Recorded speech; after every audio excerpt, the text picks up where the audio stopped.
So ayan mga kalingap, welcome back ulit sa ating munting channel.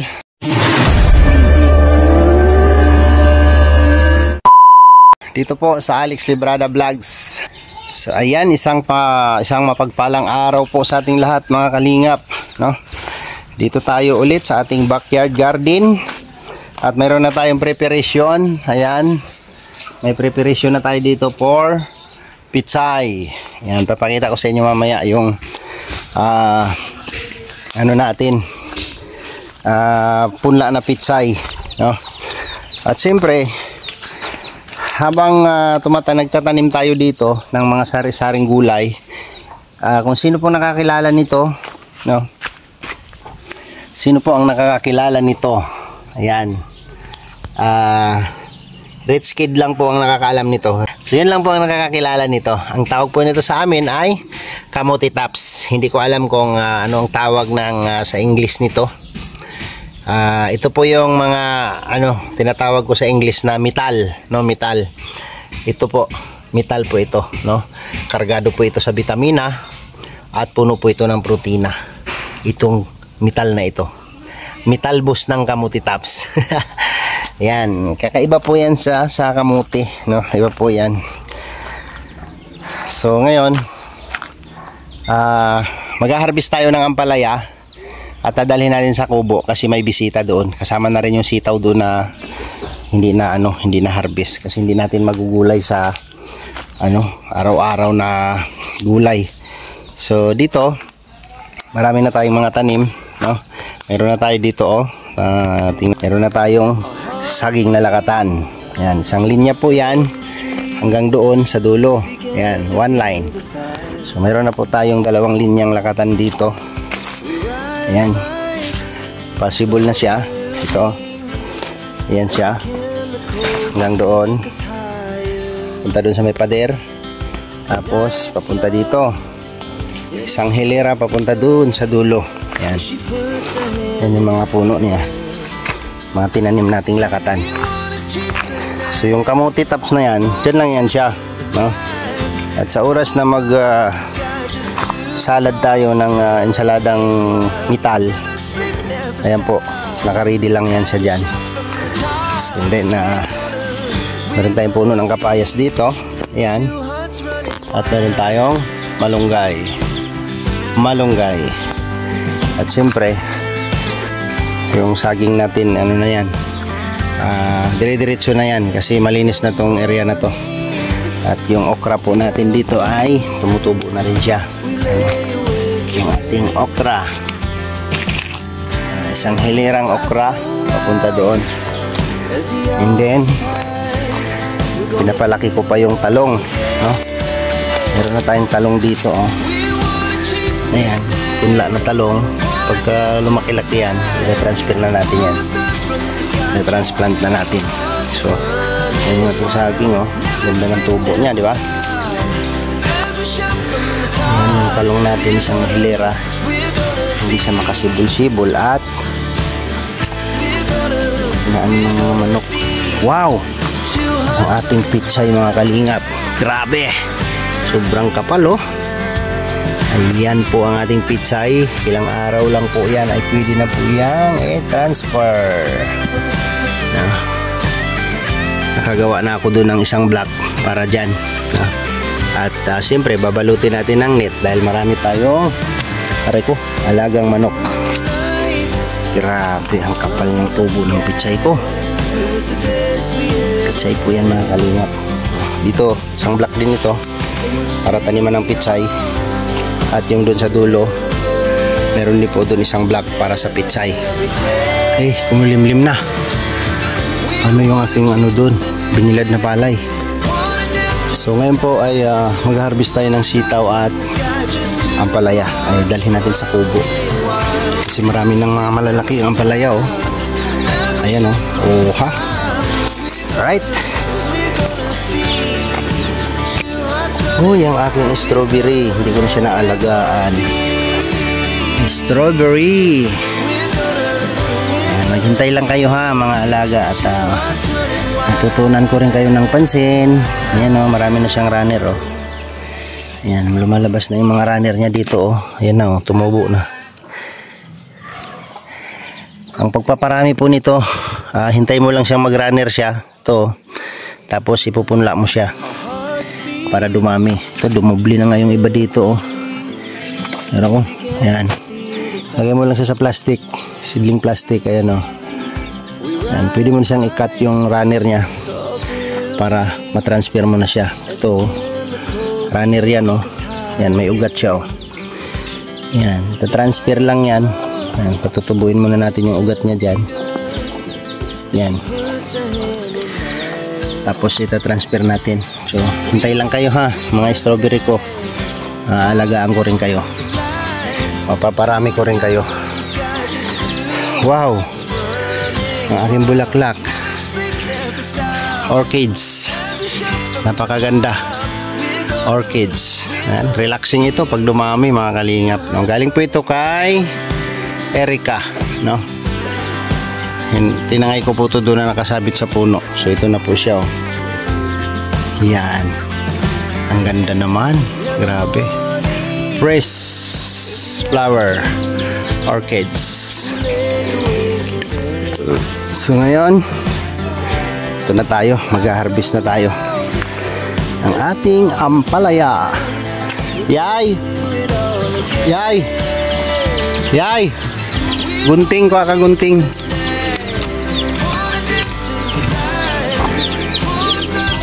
So dahil organic po yung ating ampalaya, hindi po maiiwasang magkaroon po ng ganito. Ayan, napipisti po siya, no? Ayan. So ang ginagawa ko dito, hindi ko na siya pinapatagal dito sa puno. Ayan. Tinatanggal ko na siya.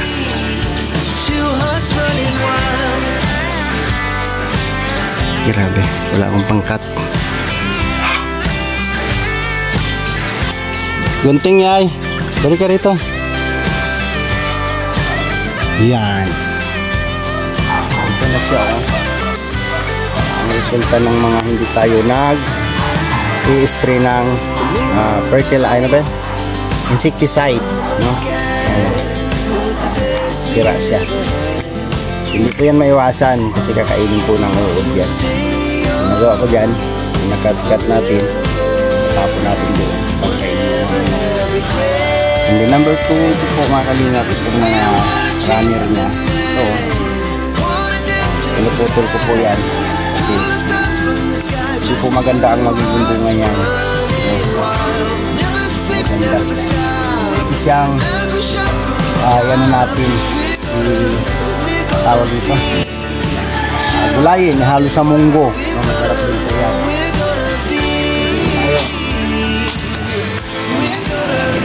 Ito ha, ganda ng pagkabalot, oh.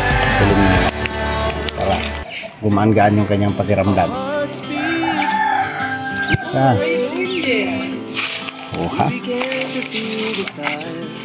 ampalaya, fresh ampalaya. Ayan. Ano tayo? So, pwede na to, oh. Kaya maunahan pa tayo ng uod nito.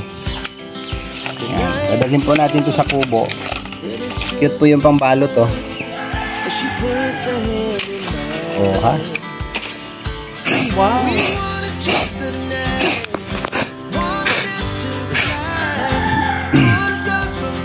Lagi nga, Boy, hawakan mo. Lagyan mo na sa basket. O sige na, punog ka lang kay daddy mo habang nag-harvest.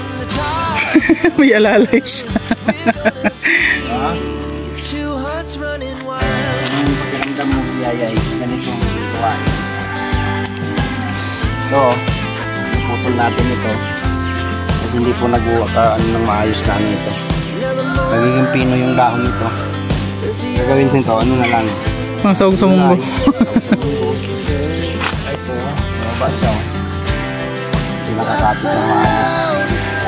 Kailangan nito, monitor mo siya tuwing maaga. Mga talbos niya. Ito, hindi mo saksis yung mga bunga niya.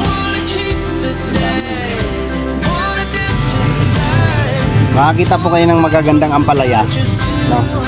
Mga magagandang ampalaya, ano po yun? No? Puno po ng chemicals yun. Puno po ng chemicals yun. Katulad nito, oh, yan, hindi siya nagsaksis kasi ano siya, bata pa siya, binirahan na, binanatan na. Ito naman, naagapan ng balot, kaya maganda siya. Para may ano tayo, konting tutorial sa mga ano. Ito po ay organic. Organic palaya. Walang halong chemical. Walang halong chemical. Uy, pwede na to. Lumalaki na baga siya, oh. Hindi na ito mag ano eh. Yan oh, sira na siya oh. Kailangan mo na siyang pitasin. Kasi habang hindi pa nakakalat ang ano, virus dyan. Kunin mo na kasi mapakinabangan mo to. Mamaya papakita ko siya kung paano kumukbangin yun. Hanap lang ako ng maganda-ganda. Yung walang ano, walang palaman. Walang palaman. Ito, tira na to. Yan. Hindi na nagkakaksis kasi pagka hindi mo naagapan ng balot, bumabalik po na siya. Pero, mapakinabangan pa rin ito. Ayan o, hindi na siya lalaki. Ayan na yan siya, balik po. Lagyan na natin dyan. Kasi pwede nga yan, duwain lang. Tama na yung ito. Daming hindi nagsasaksis. Ayan o. Pag dumilaw na yan, alam na this. O wala na. Yeah. Kaya po hindi ako nag-i-spray dito ng insecticide. Kasi hindi tayong mga alagang manok. Diba o? Walin lang po ang lulusot, yun lang po yung magugulay natin. Yan na, sira na siya.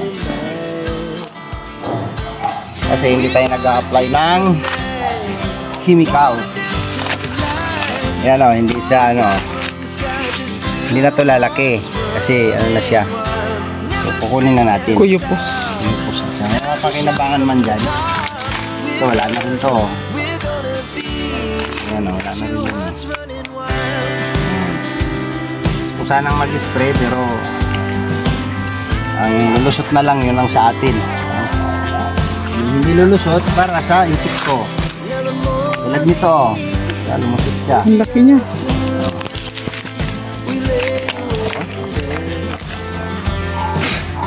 Ay grabe, ganda ng pagkakaano niya. Ganyan lang ang organic. Uy, ito pala oh. Oh. Ayun lang. Oh. Kinain na siya ng ano. Ayun na siya oh. Ay, may ano na. Kakulay din niya. Kulay green. Oh, buyaya oh. Iyo. Ganon. Sabi ni Buya, iyo. Ganyan ang mga organic natin na gulay. O kaya.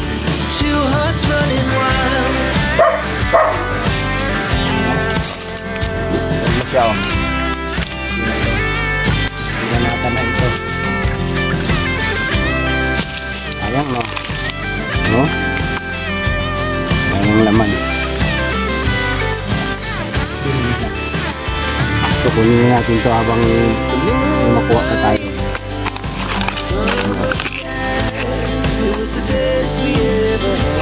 So kung gusto ko mag-spray sana, bibili lang ako malatayon. Malatayon, spray ko lang kahit spray gun lang. Kaso lang, pagka na-sprayhan natin yan, halimbawa, yung uod na na-sprayhan natin, nalaglag, kakainin ng manok, manok natin ang matitigok. Lalo ng malatayon. Basan lang natin yung ano, ano pa yung tawag nun, nagiging pino yung dahon niya. Kailangan lagi lang ganito oh, napoproduce siya ng bunga. Nagiging pino yung dahon niya, wala na yan, hindi na yung bunga.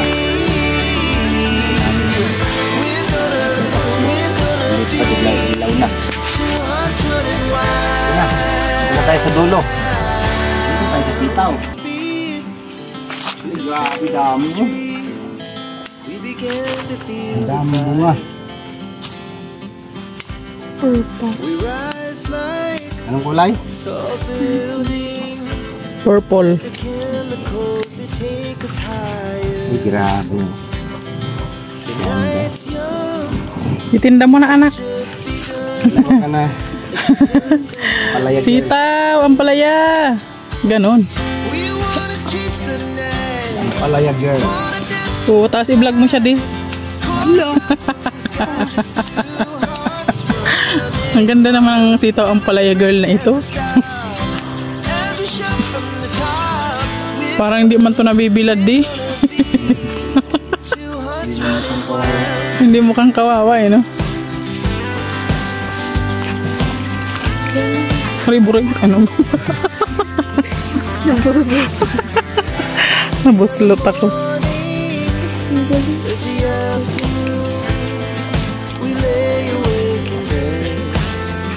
Grabe, niluhudan niya pa, oh. Ganyan po mag-harvest ng sitaw. Plantito, ano? Wait, break.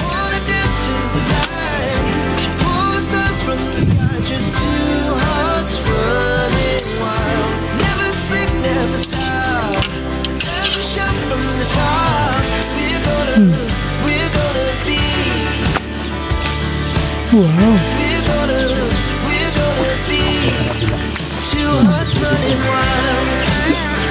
Ano pa, oh? Mayroon ko. Ito. Ano ko? Ang bagal dito. Yan ang dito.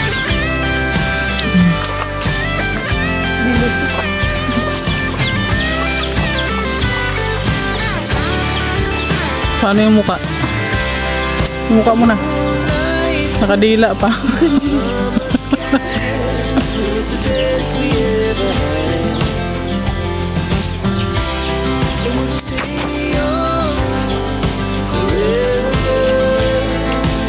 Wow, ang dami na naman ng harvest ni Bossing.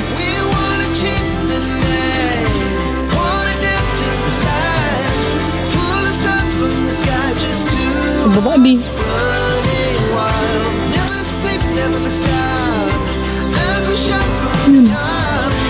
Ano saan? Kasahig. It's very hot in the Philippines.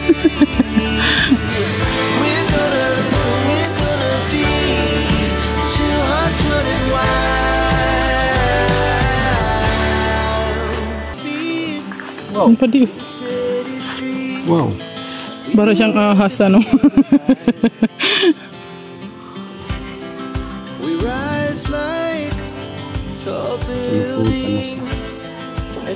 Ayan.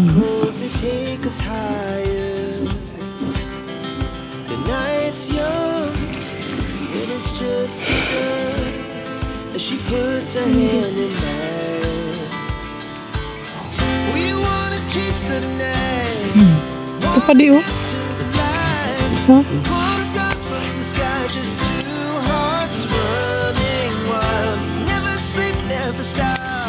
Ay, dami.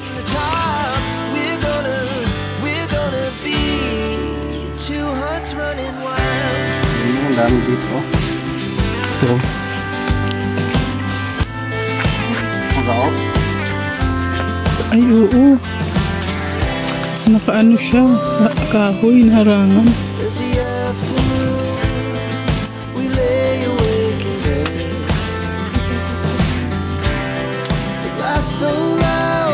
May paninda na si Yayay. Hala. Tinda mo yan doon, Yay. Ilang piraso niyan? 10 piso da, di ba? Ano, 10 piraso, 10 piso. Nga, 5 lang eh. 5 lang oh. 5? 10 piso na po. Ay, grabe. Kamahal.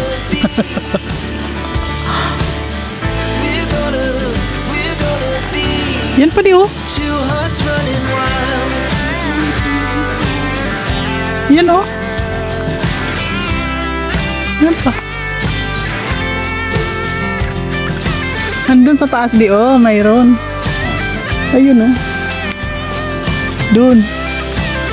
Sa dulo.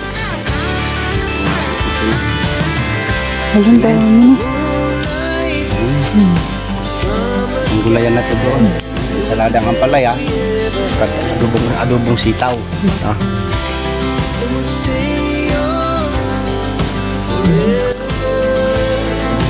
Garbis ka pa na ano. Ang bayabas, mag-harvest ka rin.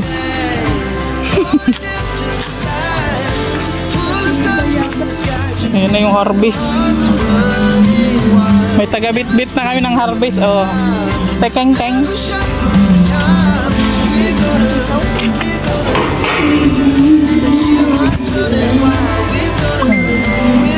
Oh, ba't sinaraduhan mo ta?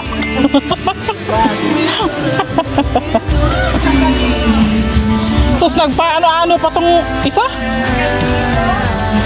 Iya. Hayaan mo na at nag-alis man. Ikaw na rin pala dito ang manday. Ikaw lang mag-isa? Wow, ang daming mangga.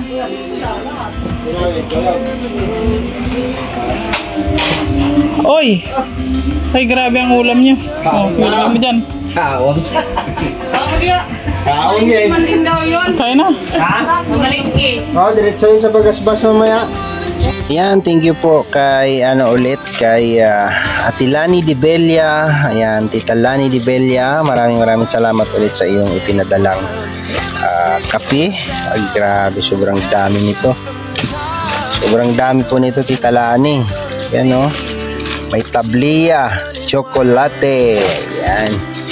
Siyempre, magtira rin tayo nito para sa mga bata. Ito, tabliya. Tanungin natin sila Rachel kung nagkakape sila nito. Ano sila nito.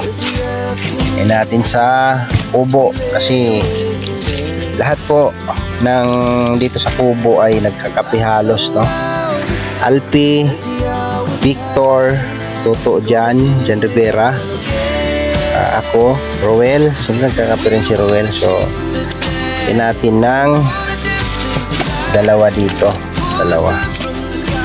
Dalawang pack. Sino pa ba ang bibigyan natin? Yan natin dalawang pack dito sa Kubo. Oh. Sa Kubo at dalawang tabliya. Inom sila Rachel yan. Oh. Sila Rachel TV inom dyan. Ano to? Ano ito? Coffee bag. Coffee bag. Parang ano, para siyang tea, no? Para siyang tea. Coffee bag. Pindami pala nito di Talani. Ano? Coffee bag.